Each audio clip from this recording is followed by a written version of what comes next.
앞에 있는 말씀을 한번 읽겠습니다. 시작. 성경은 하나님의 말씀입니다. 이 말씀을 통해 풍성한 생명을 얻고 삶이 변화되고 성장합니다. 하나님께서 주신 거룩한 날에 마음의 문을 열고 말씀을 듣고 받기를 원합니다. 주여 말씀하시옵소서. 주의 종이 듣겠습니다. 아멘.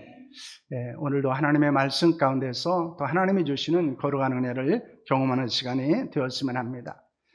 여러분, 어리석은 사람과 그리고 지혜로운 사람의 차이를 어디에서 발견할 수 있을까요? 때로는 불행한 사람과 행복한 사람의 차이를 어디에서 우리는 찾아볼 수 있을까요? 다양한 이유가 있고 그리고 전부는 아닐 수 있지만은 우리는 생각과 기억 속에서 발견할 수 있다고 하는 것입니다. 여러 생각과 기억으로 인해서 우리는 때로는 어리석은 사람으로, 때로는 지혜로운 사람으로, 때로는 불행한 인생을 살기도 하고 때로는 행복한 인생을 살아가게 된다는 것입니다. 여러분, 트라우마라고 하는 말을 들어보셨을 것입니다. 이것은 나쁜 기억에서 벗어나지 못함으로 고통스럽게 살아가는 삶을 이야기할 때 말하고 있는 것 중에 하나이기도 합니다. 우리는 무엇을 생각하고 있느냐, 무엇을 기억하고 있느냐 하는 것은 우리에게 있어서 매우 중요하다는 것을 보여주고 있습니다. 그래서 우리는 반드시 생각할 것을 생각하고 기억할 것을 기억해야 하지만은 때로는 우리는 생각하거나 기억하지 않은 일들을 잊는 것이 우리가 지혜로운 삶을 살아가고 행복한 삶을 살아갈 수 있는 이유이기도 방법이기도 하다는 것입니다. 그래서 오늘 우리는 내가 반드시 생각하고 기억해야 될 것이 무엇인지에 대해서 함께 나누는 그런 시간을 가지려고 합니다. 베드로는 베드로전서를 쓰고 난 후에 바로 베드로후서를 기록하고 있습니다. 베드로전서는 교회에서 일어난 환난과 박해로 인해서 흩어진 성도들을 격려하기 위해서 쓴 것입니다. 반면에 베드로후서는 교회 안에 들어와서 복음을 왜곡하고 변질시키는 거짓 교사들의 미혹을 경계하면서 끝까지 순전한 신앙을 지킬 것을 권면하기 위한 것입니다. 그런데 이 베드로서를 기록한 것을 무엇이라고 말하고 있습니까? 3장 1절 말씀입니다. 함께합니다. 사랑하는 자들아, 내가 이제 이 둘째 편지를 너에게 쓰느니 이 두 편지로 너의 진실한 마음을 일깨워 생각나게 하여 라는 말씀을 하고 있습니다. 베드로는 이 편지를 쓰게 되는, 베드로후서를 쓰게 되는 이유에 대해서 말하고 있는데 그것은 너의 진실한 마음을 일깨워 생각나게 하기 위한 것이다 라는 말씀을 하고 있습니다. 이것은 그들의 기억을 되살려서 순수한 마음을 일깨우기 위한 것이다 라고 하는 것입니다. 진실한 마음, 순전한 생각을 가지고 그들이 복음에 합당한 삶을 살아가기 위해서 이 편지를 쓰고 있다는 것을 말씀하고 있습니다. 그런데 그 당시 교회 안에는 이런 순전하지 않은 생각을 가지고 있었고 그리고 진실한 마음을 가지고 있지 않은 거짓 교사들이 있었다는 것입니다. 그들을 어떤 사람들이라고 성경은 말씀하고 있습니까? 베드로서 2장 1절과 3절 말씀입니다. 함께합니다. 그러나 백성 가운데 또한 거짓 선지자들이 일어났으나니 이와 같이 너희 중에도 거짓 선생들이 있으리라. 그들은 멸망하길 이단을 가만히 끌어들여 자기들의 사신주를 부인하고 임박한 멸망을 스스로 취하는 자들이라. 그들의 탐심으로써 지어낸 말을 가지고 너희로 이득을 삼으니 그들의 심판은 옛적부터 지체하지 아니하여 그들의 멸망은 잠들지 아니하느니라 라고는 말씀을 하고 있습니다. 그 당시 교회에는 거짓 선생들, 거짓 교사들이 있었다는 것입니다. 그들은 진실한 마음을 상실한 사람들이라고 말하고 있습니다.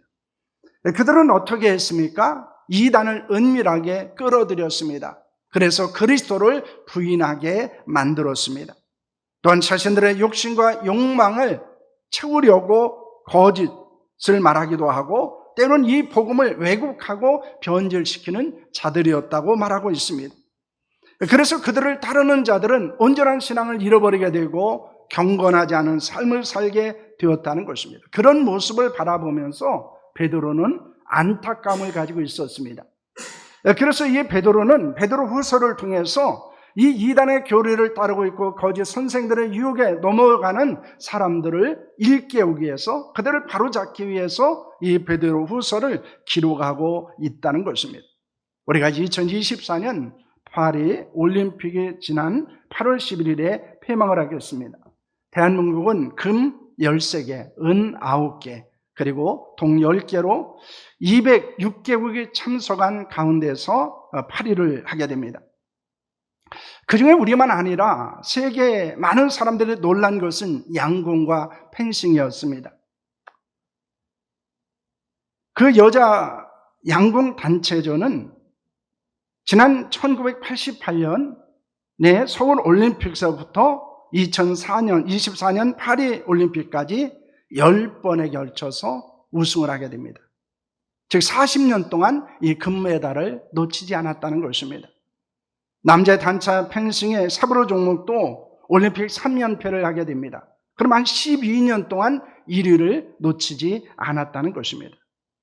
1위를 하고 금메달을 따는 것도 굉장히 중요한 일입니다. 그리고 그것도 결코 쉽지 않은 일일 수 있습니다. 그런데 더 어려운 것은 무엇일까요? 그것을 지키는 것입니다. 40년 동안 1위를 지키는 것이고 12년 동안 이 1위를 지키기 위해서 그들은 많은 땀과 눈물을 흘렸을 것입니다. 많은 유혹과 위기가 있었지만 그것을 극복할 수 있었기 때문에 가능한 일이었다는 것입니다. 저는 요즘에 그 예람 워십이라고 하는 그 찬양, 인도자들이 부르는 찬양을 즐겨 듣고 있습니다. 그러면서 유튜브에서 이 예람 워십의 찬양을 들으면서 그 댓글을 한번 본 적이 있습니다. 그 댓글에 이런 내용의 글이 있었습니다. 모태신앙으로 태어나 자라서 28년 동안 주님을 향한 저의 모습은 마치 철을 담근 전한 것 같았습니다. 뜨겁다가도 차가워지고 다시 진정한 마음인 줄 알았지만은 다시 식어버린 저는 지금은 다시 교회를 떠나 있습니다. 반복되는 암울한 현실을 신앙으로 버텨보려 하지만은 저는 무너졌습니다.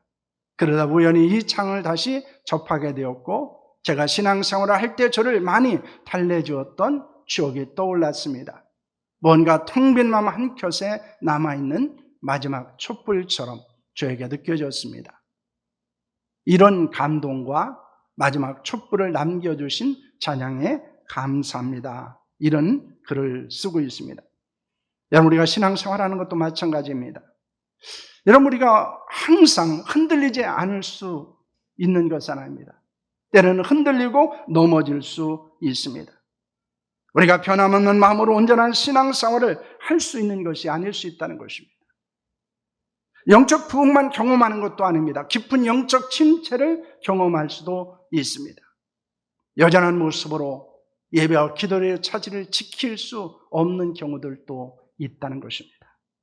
때로는 상황과 환경에 힘없이 무너지기도 하고 때로는 우리가 가지고 있는 연약함 때문에 쓰러지고 넘어지는 우리의 모습을 보여주고 있다는 것입니다. 하나님의 말씀에 벗어나서 육체의 소욕을 따라서 육체의 일을 하고 싶을 때도 있습니다. 왜냐하면 마귀의 유혹이 있고 육신의 생각이 우리를 넘어지게 만들 수 있기 때문입니다. 여러분, 그때 우리는 어떻게 해야 될까요? 오늘 본문이 우리에게 이렇게 말씀하고 있습니다. 3장 2절입니다. 곧 거룩한 선지자들이 예언한 말씀과 주 되신 구주께서 너희의 사도로 말미암아 명하신 것을 기억하게 하려 하노라 라는 말씀을 하고 있습니다. 하나님의 거룩한 선지자를 통해서 예언하신 말씀, 그리고 우리 구주 예수 그리스도께서 사도들을 통해서 주신 명령을 기억하라고 말하고 있습니다. 이는 우리가 순전한 복음을 지키고 온전한 신앙생활을 할 수 있는 능력이 어디에 있다는 것입니까? 하나님의 말씀에 있다는 것을 보여주고 있습니다. 왜 그렇습니까? 하나님의 말씀은 강력한 영적인 검이기 때문입니다. 그 말씀에는 구원의 능력이 있고 거기에는 악한 마귀와의 영적 싸움에서 승리할 수 있는 능력이 있을 뿐만 아니라 그 말씀은 참과 거짓을 분별하는 영적 분별력을 우리에게 주기 때문입니다. 그러므로 우리는 하나님의 말씀을 생각해야 합니다. 그리고 하나님의 말씀을 기억해야 합니다. 여러분, 어떤 상황이나 환경에서도 하나님의 말씀을 생각하고 기억할 수 있기를 축원합니다. 그럼 우리는 결코 흔들리지 않을 것입니다. 넘어지지 않을 것입니다. 아니, 우리가 쓰러지고 넘어지지만은 그 자리에서 다시 그 말씀을 부여잡고 일어날 수 있게 될 것입니다. 우리는 영적인 성장과 부흥을 경험하게 될 것입니다. 언제나 순전한 하나님의 사람이 될 수 있는 것은 다른 데 있지 않습니다. 하나님의 말씀을 기억하는 데 있습니다. 그 말씀을 생각하고 그 말씀에 붙잡히는 데 있다는 것을 보여주고 있습니다. 그러므로 예수님께서는 사랑하는 자들에게 말씀합니다. 들을 끼는 자는 들을지어다라고 말씀하고 있습니다. 우리가 하나님의 말씀을 들을 귀가 있는 은혜가 있기를 소망합니다. 그 말씀을 생각하고 기억하는 은혜가 있기를 축원합니다. 베드로는 하나님의 말씀을 통해서 무엇을 알려주셨습니까? 우리가 생각하고 기억해야 될 것은 무엇입니까? 베드로는 두 가지를 말하고 있습니다. 첫째는 그리스도의 재림입니다. 베드로후서 3장 3절로 4절까지 말씀입니다. 함께합니다. 먼저 이것을 알지니 말세에 조롱하는 자들이 와서 자기의 정욕을 따라 행하며 조롱하여 이르되 주께서 강림하시다는 약속이 어디 있느냐? 조상들이 잔으로부터 만물이 처음 창조될 때와 같이 그냥 있다 하니 라는 말씀을 합니다. 말세에 나타나는 사람들이 있습니다. 그들은 조롱하는 사람들입니다. 여러분, 그들은 무엇을 조롱하고 비웃습니까? 조롱이라고 하는 말은 엠파이크테스라고 하는 말인데 업신여기다, 비웃다라는 뜻을 가지고 있습니다. 그들은 무엇을 조롱하고 비웃고 있습니까? 예수 그리스도의 강림입니다. 즉 재림입니다. 그래서 이렇게 말합니다. 주께서 강림하신다는 약속이 어디 있느냐라고 말합니다. 여러분, 마태복음 24장 42절 말씀입니다. 함께합니다. 그러므로 깨어있으라. 이는 어느 날에 너희 주가 임하는지 너희가 알지 못함이니라 라는 말씀을 하고 있습니다. 예수님의 제자를 향해서 내가 다시 오실 것을 말씀하시면서 그 재림의 날을 영적으로 깨어 준비하라고 말씀하십니다. 그런데 예수 그리스도의 재림을 믿지 않을 뿐만 아니라 조롱하며 우습게 여기는 사람들이 일어난다는 것입니다. 예수 그리스도께서 약속하신 대로 반드시 오실 것입니다. 그러나 그 시와 그 날은 아무도 모른다고 말씀합니다. 여러분, 도적이 미리 시간을 알려주고 오지 않는 것과 같습니다. 재림은 호련히 갑자기 일어나게 될 것입니다. 그러므로 우리는 반드시 그리스도의 재림을 있다는 것을 믿어야 하고 그 재림을 생각하고 기억해야 합니다. 기름이 떨어져 신랑을 맞이하지 못했던 열 처녀를 생각하며 항상 성령 충만할 수 있기를 소망합니다. 항상 우리는 영적으로 깨어 있어야 합니다. 재림하시는 그리스도를 맞이하는 순결한 신부로 우리는 재림을 사모하며 기다리는 자들이 되어야 한다는 것입니다. 그래서 이 베드로는 첫 번째 우리가 생각하고 기억할 것은 그리스도의 재림이 반드시 있다는 것을 잊지 말라고 말하고 있습니다. 두 번째는 하나님의 심판입니다. 베드로후서 3장 4절과 5절 말씀입니다. 함께합니다. 이르되 주께서 강림하신다는 약속이 어디 있느냐? 조상들이 잔으로부터 만물이 처음 창조될 때와 같이 그냥 있다 하니 이는 하늘의 예적부터 있는 것과 땅이 물에서 나와 물로 성립된 것도 하나님의 말씀으로 된 것을 그들이 일부러 잊으려 함이로다 라는 말씀을 하고 있습니다. 예수님의 출임은 구원을 위한 것이지만 재림은 심판을 위한 것입니다. 우리는 예수 그리스도의 재림과 말씀에서 일어날 하나님의 심판을 생각하고 기억해야 할 것을 말씀하는 것입니다. 그런데 하나님의 심판을 생각하지 않는 사람들이 교회 안에 있었다는 것입니다. 그들은 그리스도의 재림을 믿지 않았습니다. 그러므로 당연히 무엇도 믿지 않습니까? 하나님의 심판도 믿지 않습니다. 그래서 그들은 자기 마음대로 살아가게 됩니다. 만물은 창조된 그때와 같이 여전히 존재한다고 말합니다. 그들은 하나님의 심판을 일부러 잊으려 한 것입니다. 여러분, 그것은 무엇 때문일까요? 여러분, 경찰이 없었으면 한 사람들은 어떤 사람일까요? 감옥이 없었으면 한 사람들은 어떤 사람일까요? 그들은 선하게 살아가는 사람이 아니에요. 그들은 죄를 범하지 않은 사람들이 아닙니다. 악을 행한 사람들이에요. 죄를 범한 사람들입니다. 그들은 자신의 죄가 드러나면 어떻게 될 것을 알고 있습니다. 그렇기 때문에 경찰이나 감옥에 없기를 원하는 것입니다. 하나님의 심판을 이별하는 사람들도 마찬가지입니다. 그들은 자신을 돌아보면 하나님의 심판을 피할 수 없다는 사실을 알고 있습니다. 그렇기 때문에 하나님의 심판을 생각하고 기억하지 않으려고 하는 것입니다. 그런데 하나님의 심판은 어떠합니까? 6절과 7절 말씀입니다. 함께합니다. 이로 말미암아 그때의 세상은 물이 넘침으로 멸망하였으되 이제 하늘과 땅은 그 동일한 말씀으로 불사르게 하여 보호하시는데요, 경건하지 아니한 사람들의 심판과 멸망의 날까지 보존하여 두신 것이니라는 말씀을 하고 있습니다. 하나님은 물로 세상을 심판하셨습니다. 언제 그런 일이 일어났습니까? 노아 시대에 일어났습니다. 노아의 시대는 죄악의 세상에 가득했습니다. 그들의 마음의 생각에 모든 계획은 항상 악할 뿐이었습니다. 그들의 마음의 생각, 그것을 보시고 하나님은 한탄하셨습니다. 아파하셨습니다. 근심하셨습니다. 그리고 홍수로 세상을 심판하셨습니다. 하나님은 노아에게 다시는 물로 세상을 심판하지 않겠다고 약속하셨습니다. 그 언약의 징표가 무지개입니다. 이제 하나님은 물이 아니라 불로 심판하실 것입니다. 그러나 하나님의 심판이 임하지 않은 것은 죄와 심판이 없기 때문이 아니라는 것입니다. 경건한 사람들만 있기 때문도 아니라는 것입니다. 하나님은 죄인들이 회개하고 구원받기를 원하시기 때문입니다. 하나님이 사랑하시고 하나님이 인내하시기 때문입니다. 하나님은 아직 불로 심판할 때가 되지 않았기 때문이라는 것입니다. 종종 사람들이 착각하는 것이 있습니다. 그것은 지금 일어나지 않으면 영원히 그것이 일어나지 않을 것으로 생각하는 것입니다. 지금 하나님의 심판이 임하지 않았다고 하나님의 심판이 없는 것이 아니라는 것입니다. 하나님의 심판은 분명히 있다는 것을 우리에게 말씀하고 있고 그것을 반드시 생각하고 기억할 것을 말씀하는 것입니다.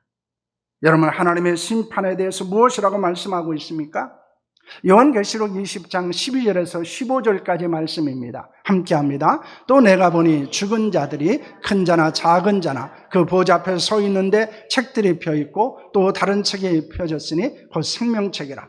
죽은 자들이 자기의 행위를 따라 책들에 기록한 대로 심판을 받으니 바다가 그 가운데서 죽은 자들을 내주고 또 사망과 음부도 그 가운데 죽은 자들을 내주매 각 사람의 자기의 행위대로 심판을 받고 사망과 음부도 불못에 던져지니 이것은 둘째 사망 곧 불못이라. 누구든지 생명책에 기록되지 못한 자는 불못에 던져지리라 라는 말씀을 하고 있습니다. 하나님은 생명책에 기록되지 않은 자들을 심판하실 것입니다. 각 사람을 자기 행위대로 심판을 받게 될 것입니다. 불못에 던지는 심판을 받을 것을 말씀하고 있는 것입니다. 여러분, 하나님은 마지막 날에 양과 염소를 구분하실 것입니다. 알곡과 쭉정이를 분리하실 것입니다. 악인과 의인을 구별하시고 심판을 하실 것입니다. 우리는 하나님의 심판에 대한 거룩한 두려움을 가지고 있어야 합니다. 그날에 우리는 심판이 아니라 심판과 사망이 아니라 하나님의 상급과 생명을 얻을 수 있기를 원합니다. 우리는 반드시 그리스도의 재림을 믿어야 합니다. 그리고 하나님의 심판이 있다는 것을 믿어야 합니다. 우리가 예수 그리스도의 재림과 하나님의 심판을 믿을 때 어떻게 살아갈 수 있습니까? 거룩한 자로 살 수 있습니다. 경건한 자로 살 수 있습니다. 유혹과 미혹을 극복할 수 있습니다. 그리고 여전한 신앙생활을 할 수 있습니다. 변함없이 하나님을 사랑하고 헌신할 수 있습니다. 우리의 신앙의 순전함을 유지할 수 있습니다. 그리고 하나님의 형상에 참여하는 자로 살아갈 수 있습니다. 그러므로 우리가 그리스도의 재림을 믿고 하나님의 심판을 믿는다고 하는 것은 미래를 위한 것이 아니고 가장 먼저는 지금 우리의 모습을 위한 것임을 보여주고 있습니다. 여러분, 왜 재림의 신앙이 중요할까요? 그리고 이 종말의 신앙, 그리고 하나님의 심판이 있다는 사실을 왜 그렇게 베드로는 생각하라고, 믿으라고 강조했습니까? 그것은 지금 우리 이 세상의 삶을 우리가 어떻게 살아가는가를 결정하는 것이기 때문이라는 것입니다. 사랑하는 성도 여러분, 우리가 반드시 생각하고 기억해야 할 것은 무엇일까요? 하나님의 말씀입니다. 말씀을 떠나시면 안 됩니다. 말씀을 놓쳐서는 안 됩니다. 말씀이 여러분의 삶을, 사로잡는 삶을 살아가야 하는 줄로 믿습니다. 그리스도의 재림입니다. 예수는 반드시 다시 오실 것입니다. 많은 사람들은 예수님의 재림을 예언하고 그리고 이루어지지 않았지만은 재림이 없기 때문에 이루어지지 않은 것이 아닙니다. 예수 그리스도의 재림은 반드시 있습니다. 어떤 사람은 말합니다. 왜 많은 사람들이 그리스도의 재림을 예언할까요? 그리고 그것이 무산될까요? 어쩌면 그것은 악한 마귀의 역사라고 말합니다. 우리에게 예수 그리스도의 재림에 대한 긴장감, 믿음을 약화시키기 위한 것이라고 말합니다. 반복해서 일어나지 않으면 우리에게는 긴장감이 사라집니다. 그리고 그것은 일어나지 않는 것이라고 여길 수 있다는 거예요. 여러분, 그리스도의 재림은 반드시 있습니다. 하나님의 심판도 있습니다. 우리는 하나님의 심판대 앞에 반드시 서게 될 것입니다. 여러분, 그것을 생각하고 기억하며 살아가고 있습니까? 그러면 우리의 신앙과 우리의 삶은 세상 사람들과 다를 수밖에 없습니다. 반드시 하나님의 말씀과 재림과 심판을 생각하고 기억하며 믿음 안에서 승리하는 자로 살아갈 수 있기를 축원합니다. 기도하겠습니다.